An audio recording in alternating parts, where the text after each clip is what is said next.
ब्रह्मचर्य से बड़ी कोई तपस्या नहीं है। देखो, यहां संकोच का त्याग होकर चर्चा हो रही।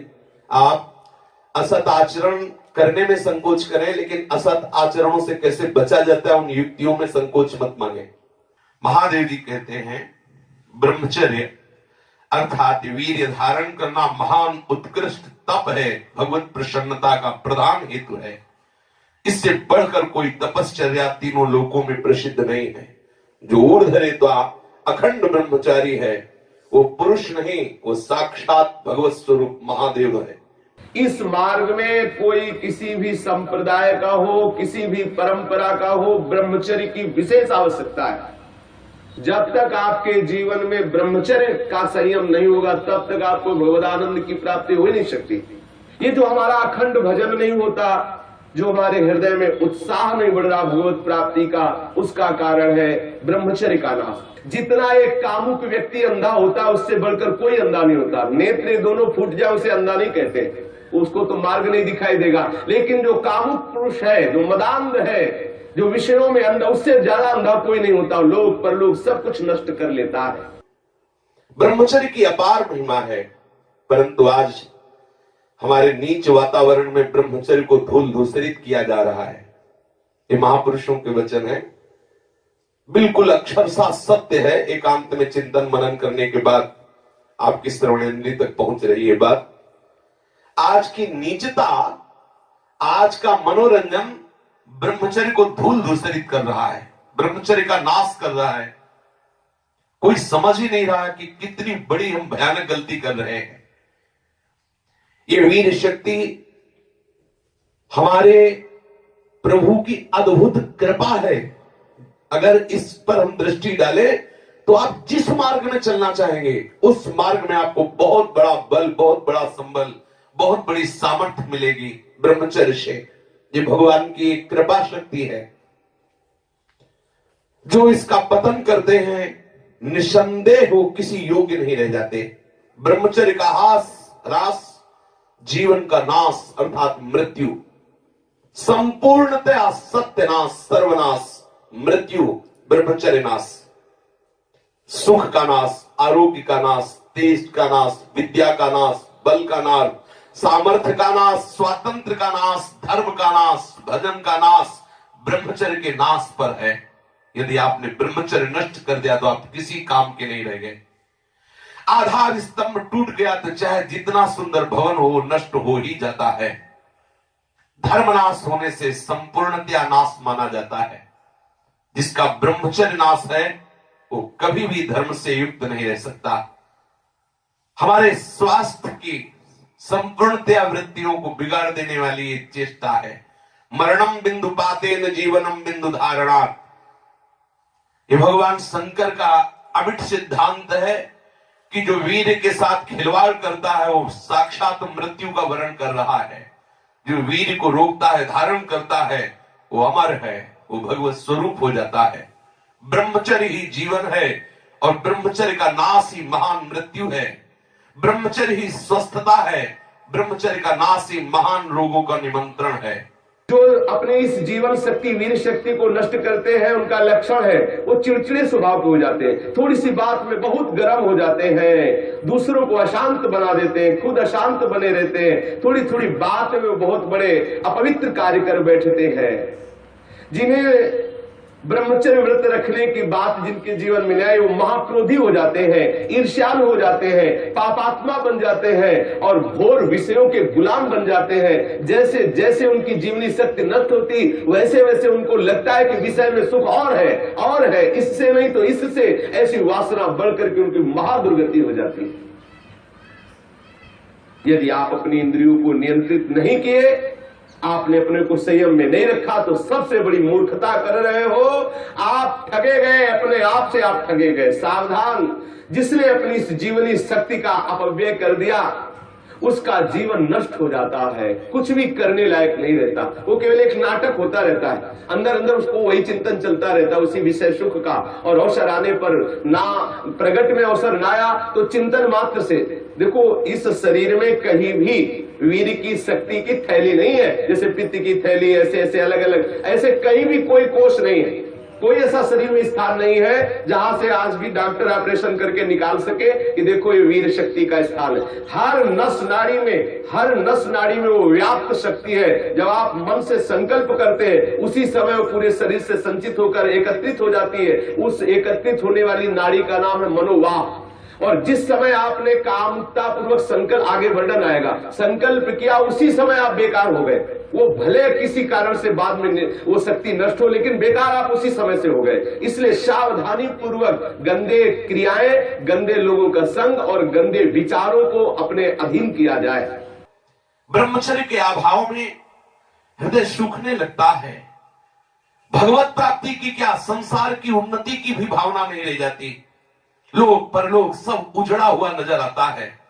जो ब्रह्मचर्य छीण करता है उसकी स्मृति का नाश हो जाता है, नेत्रों में कम दिखाई देने लगता है और लघुशंका के साथ वीर शक्ति का स्खलन होने लगता है। वो जान नहीं पाता, उसकी जीवनी शक्ति नष्ट होने लगती है। वो बिना किसी कारण अशांत बना रहता है, लाखों चिंताएं उसके मन में डुलने लगती है, वो दुर्बल होने लगता है, बड़ा निद्राल का वो वशीभूत हो जाता है। जरा सा निद्रा रही, जरा में हम तो देखते हैं लोग बैठते ही सोने लगते हैं और मोटापा बढ़ जाता है, आलस्य बढ़ने लगता है, उदासी आने लगती है, हृदय में घबराहट पैदा होने लगती है, श्वास अवरोध होने लगता है, कष्ट से श्वास या श्वास तीव्र गति से चलने लगती है, यक्षमा हो जाता है, पृष्ठशूल रोग हो जाता है, कटिवात हो जाता है, शिरोवेदना बढ़ने लगती है, जोड़ों में दर्द होने लगता है, दुर्बल हो जाता है और निद्रा के समय उसका जो शक्ति है वो क्षीण होने लगती, बह जाती, उसको पता ही नहीं लगता। मानसिक अस्थिरता, विचार शक्ति की दुर्बलता, ये भयानक भयानक कमजोरियां उसके जीवन में प्रकट हो जाती है, जो इसे मनोरंजन समझता है।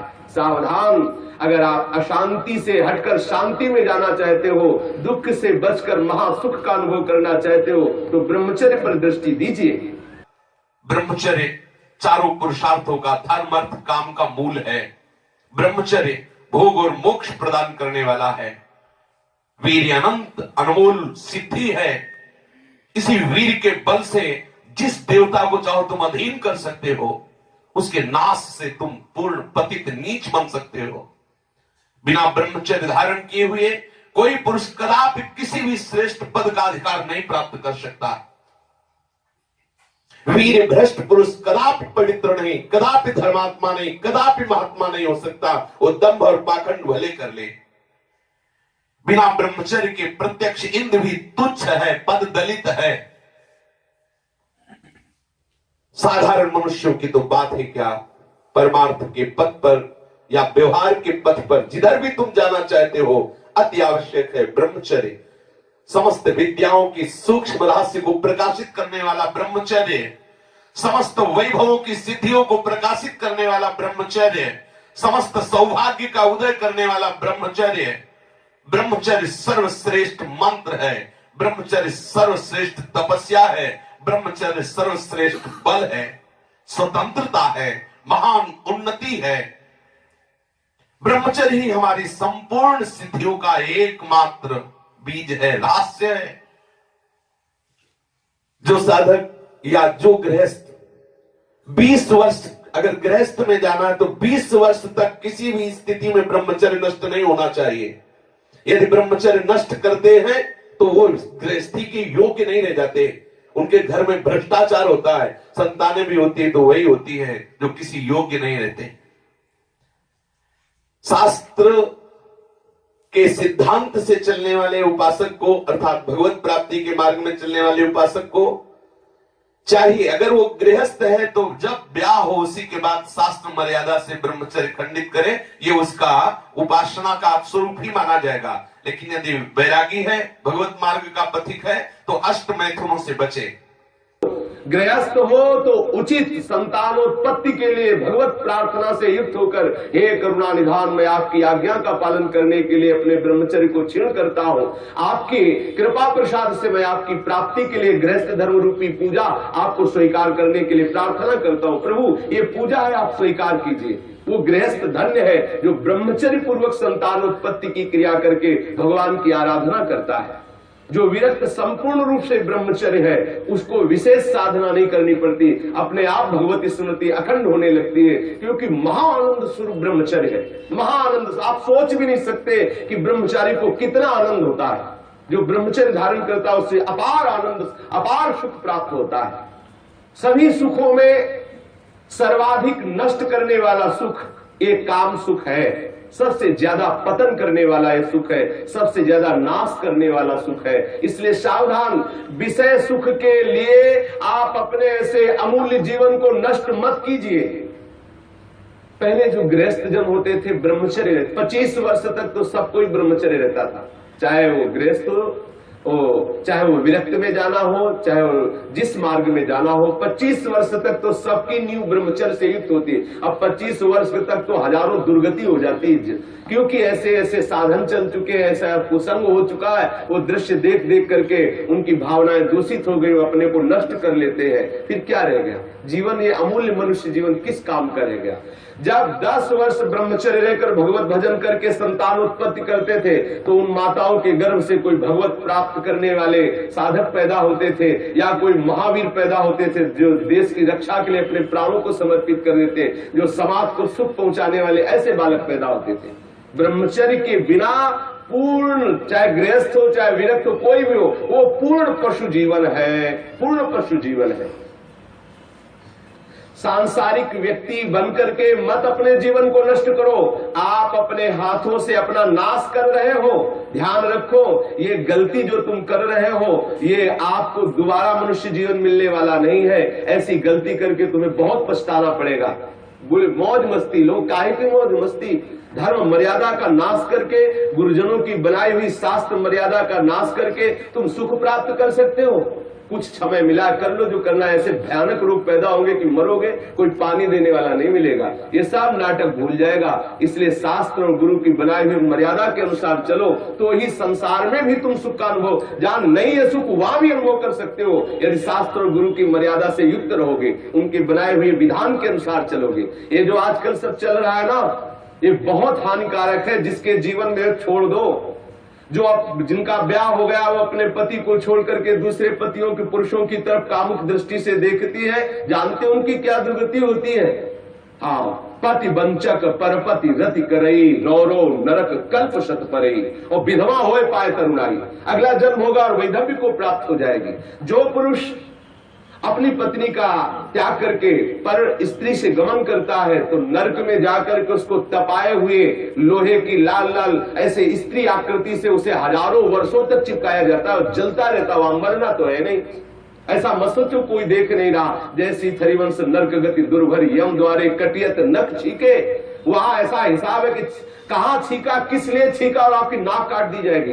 मतलब वहां उंगली उठाने पर आपको दंड है। किस लिए उठाया, किसको उठाया, किस कारण से उठाया, किस समय में उठाया, एक एक वस्तु का हिसाब है। आप समझते हो मुझे कौन देख रहा है, क्या जान रहा है, मौज मस्ती ले लो। कुछ समय दिया गया आपको, ये मनुष्य जीवन कुछ समय दिया गया। आप चाहे जो कर लो, चाहे जितना दुराचार कर लो, या सदाचार करके श्री कृष्ण को रिझा लो, या दुराचार करके नरक की यात्रा कर लो। बहुत सावधान। यहां वर्णन कर रहे हैं महापुरुष जन कि जो जीवन में ब्रह्मचर्य शक्ति है, जिसे शुक्र कहते हैं, जिसे वीर शक्ति कहते हैं, इसका जो नाश करता है वो भयानक रोगों से ग्रसित हो जाता है। इसका एक नियम है, गृहस्थ धर्म का नियम है। इस पर हमारे शास्त्रों में सब वर्णन, इसीलिए सत्संग करना चाहिए। अब क्या है, आज मनोरंजन, लोगों को रिझाना, वक्ताओं को पसंद आ गया है और जो श्रोता है उनको वही पसंद आता है। थोड़ी देर चटकीली बातें की, संगीत बजा, नाचे कूदे, घर गए, बोले कथा सुन के आए हैं। कथा का तात्पर्य, सत्संग का तात्पर्य आपका कुसंग का त्याग हो जाए।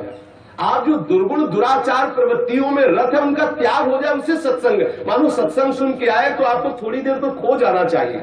दूसरे को अपने आप पता लगे कि ये सत्संग सुन के आ रहा है, खो गया।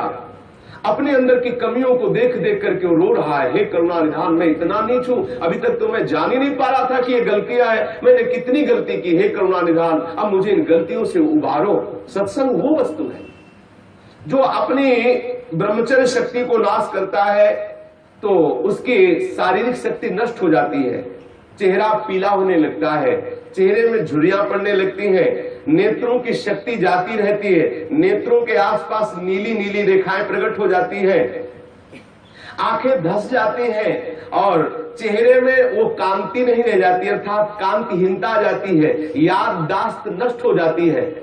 वस्तु रख दी, भूल गए, कोई आज्ञा भूल गए। क्यों भूल गए? क्योंकि ब्रह्मचर्य नहीं, मेधा शक्ति क्षीण हो गई। भगवत स्मरण करोगे, कैसे भजन होगा? क्योंकि भजन वाली वस्तु तो आपने नष्ट कर दी। खिलवाड़ समझते हो क्या इससे?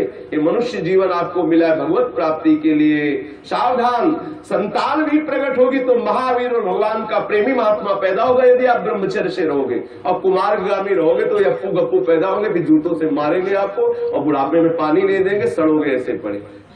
जो सावधानी पूर्वक इसकी रक्षा नहीं करते उनको अनेक बार बड़ी बड़ी भारी विपत्तियों को भोगना पड़ता है। आप क्या समझते हो? जिस वीर शक्ति से ऐसे सुंदर संतान की उत्पत्ति होती है, उसी वीर शक्ति को आप मनोरंजन में नष्ट कर रहे हैं। ये हत्या है, हत्या। शास्त्र वर्णन करते हैं आपको भोगना पड़ेगा उसका दंड। जैसे माताओं के गर्भ में पलते हुए शिशु को वो गर्भ हत्या जैसे पाप कर देती है, ऐसे पुरुषों को सावधान रहना चाहिए। संतानोत्पत्ति के निमित्त से किया गया ब्रह्मचर्य खंडित भगवत उपासना माना जाएगा और अपनी वासना से प्रेरित होकर ब्रह्मचर्य नष्ट करना या अन्य उपायों से ब्रह्मचर्य नष्ट करना वो हत्या में लिखा जाएगा। इसीलिए अंतःकरण मलिन हो जाता है और भगवत भजन का केवल वो एक क्रिया मात्र होने लगता है, आनंद का अनुभव नहीं होता। आपको यदि भगवत प्रेम प्राप्त करना है, भगवत भक्ति प्राप्त करना है, तो आप अपनी इस जीवनी शक्ति की रक्षा कीजिए। आप अपनी जो आंतरिक वृत्ति कामुक हो चुकी है उसको संभालने की चेष्टा कीजिए। जो अपने इस स्नायु तंत्र को पुष्ट रखना चाहते हैं उनको अपनी इस मूर्खता को खोना होगा। क्या मूर्खता? वो सोचते हैं कि मैं विषय में अपनी ब्रह्म शक्ति को नष्ट करके, बादाम पा करके, दूध पी करके, मकरंद ध्वज खा करके और अपने को फिर पुनः पुष्ट कर लेंगे। ध्यान रखना, ये जितना पाओगे उतनी वासना पुष्ट होगी। जिसके चेहरे की तरफ देखो ऐसा लगता है जैसे किसी मकान में आग लगा दी जाए तो फिर वो मकान की शोभा क्या होती है। ऐसे जिसके जीवन में पुण्य नहीं रह गए, भगवत आराधन नहीं रह गया, ब्रह्मचर्य नहीं रह गया, सदाचार नहीं है, बड़ों का सम्मान नहीं, उसका जीवन क्या है? जीवन कैसा पशुवत जीवन हो रहा है। छोटे छोटे अभी बच्चे 15-16 वर्ष के माता पिता के अवहेलना करके मनमाना आचरण करते हैं। ये जो ब्रह्मचर्य, इस पर विशेष ध्यान दिया जाए। यदि हम ब्रह्मचर्य पर ध्यान नहीं देते तो स्मरण शक्ति का नाश, शरीर में मोटापा, दिल की कमजोरी, अस्मायिक वृद्धावस्था का प्रकट हो जाना, नपुंसकता, नेत्रों के रोग बढ़ना और नाना प्रकार से अंदर ही अंदर सब खोखलापन हो जाना। ऊपर से हष्ट पुष्ट दिखाई देंगे लेकिन अंदर से पूरी शक्ति का नाश हो जाने के कारण वो मूर्ख हो जाते हैं। मतलब बुद्धि भी मूर्ख हो जाती है, शरीर भी शिथिल हो जाता है, किसी काम के नहीं रह जाते हैं। ये मत समझो कि इतना ही सुख है, यहां तो सुख है ही नहीं। ये जो बच्चे, बच्चियां, माताएं, बहनें या पुरुष अपनी वासना का शिकार हो चुके हुए हैं, उनको खेद करना चाहिए बात सुनकर और सावधानी पूर्वक आगे बढ़ना चाहिए परमार्थ में। गलती का पोषण नहीं करना चाहिए। आज हमारी ऐसी बेईमानी है कि हम अंदर की इन गलतियों को छुपाते हैं और थोड़ा सा भी गुण होगा तो उसका प्रचार करने लगते हैं। अंदर की गलतियों को गलती मान करके उनको दूरी किया जाए, चाहे वो बच्चा हो, चाहे वो जवान हो, चाहे बूढ़ा हो। गलतियों को छोड़ करके भगवत मार्ग में आगे बढ़ो तो आनंद का अनुभव होगा। ये प्राणों की पूर्ण शक्ति है, जीवनी शक्ति है, इसे व्यर्थ में नष्ट मत करो। सावधान हो। देखो आप थोड़ी देर ब्रह्मचर्य रह करके देखो, आपके नेत्रों में चमक आ जाएगी, आपके कपोलों पर लावण्य आ जाएगा, आपके हृदय में बिना कुछ किए एक आनंद की लहर सी दौड़ती रहेगी। थोड़े दिन रह के देखो। कुछ दिन ब्रह्मचर्य रहने पे कष्ट का अनुभव होता है। जब अंदर वासना होती है ना, वो प्रेरित करती है। जैसे जैसे ब्रह्मचर्य बढ़ता वैसे वैसे अंदर आह्लाद होता है। वो हम आह्लाद को नहीं सह पाते तो लगता है कि यदि ब्रह्मचर्य क्षीण हो जाए तो मुझे सुख मिलेगा, ऐसा लगता है। यदि सत्संग हो और भजन पूर्वक हम जीवन व्यतीत करें, सदाचार पूर्वक भोजन शुद्ध हो, तो कुछ ही महीने में वो ब्रह्मचर्य जब पकने लगता है, थोड़ा सा आनंद अनुभव होते सहने लगता है, पहले तो थोड़ा कष्ट होता है। अगर 1 वर्ष ठीक ब्रह्मचर्य रह जाए और कुसंग ना हो तो इतना आनंद उसको अनुभव होने लगेगा, देखेगा नहीं इसी नारकी खेलों की तरफ, इधर संसार के इन दुर्गुण दुराचारों की तरफ देखेगा भी नहीं, पर कुसंग ना होने पावे। अगर कुसंग होगा तो 20 वर्ष ब्रह्मचर्य रहने के बाद भी पतित हो जाएगा। कुसंग से सर्वदा बचता रहे। 1 वर्ष अगर ब्रह्मचर्य हो सकता है, थोड़े दिन कठिन लगे क्योंकि गलत अभ्यास हो गए, 1 वर्ष ब्रह्मचर्य रहिए। अपने आप स्वाभाविक जो क्रिया होती है उस पर दृष्टि मत डालिए, आप अपने संकल्प से कोई गलत कार्य मत कीजिए और ब्रह्मचर्य रहिए, तो आपको आनंद का अनुभव होने लगेगा। भजन करना नहीं पड़ता, अपने आप भजन होता है। नींद कम हो जाती है, आसनों पर जितनी देर चाहो आराम से बैठ सकते हो, और कोई भी रोग हो वो अपना पूरा प्रभाव नहीं डाल सकता, क्योंकि आपके अंदर ब्रह्म शक्ति विराजमान है। जो ब्रह्मचर्यहीन हो जाता है वो भजन का लाभ नहीं ले सकता है। मन, प्राण तथा ये ब्रह्मचर्य, ये तीनों एक ही है। जिसका ब्रह्मचर्य ठीक, उसके प्राण सूक्ष्म हो जाते हैं और मन शांत होने लगता है। जिसका ब्रह्मचर्य ठीक नहीं, स्थूल प्राण होने लगते हैं। पहचान है, ऐसे भैंसे की जैसे श्वास निकलती, जब सोते तो बड़े भारी ऐसे घोटे शोरगुल होता है, स्थूल प्राणों का लक्षण है। और मन उनका चंचल होता है, उनकी श्वास, उनका मन, उनका ब्रह्मचर्य, तीनों क्षीण होने से फिर न कोई भजन होता है, न कोई साधन होता है, न कोई चिंतन होता है। जिसकी श्वास स्थूल होती, मन चंचल होता है, उसका चिंतन एकाग्र नहीं होता है। ये बहुत काम की बात है, इसे संभाल कर रखिए। मत समझिए कि कोई साधारण बात हो रही, इसको संभाल लीजिए। यदि आप विरक्त हैं तो संपूर्ण रूप से आप सावधान हो जाइए। यदि गृहस्थ हैं तो संयम में आ जाइए। एक पत्नी व्रत धारण करते हुए, संतानोत्पत्ति की भगवत पूजा का भाव रखते हुए ही गृहस्थ धर्म में ब्रह्मचर्य को खंडित कीजिए, अन्यथा ब्रह्मचर्य को धारण कीजिए। सावधान रहिए।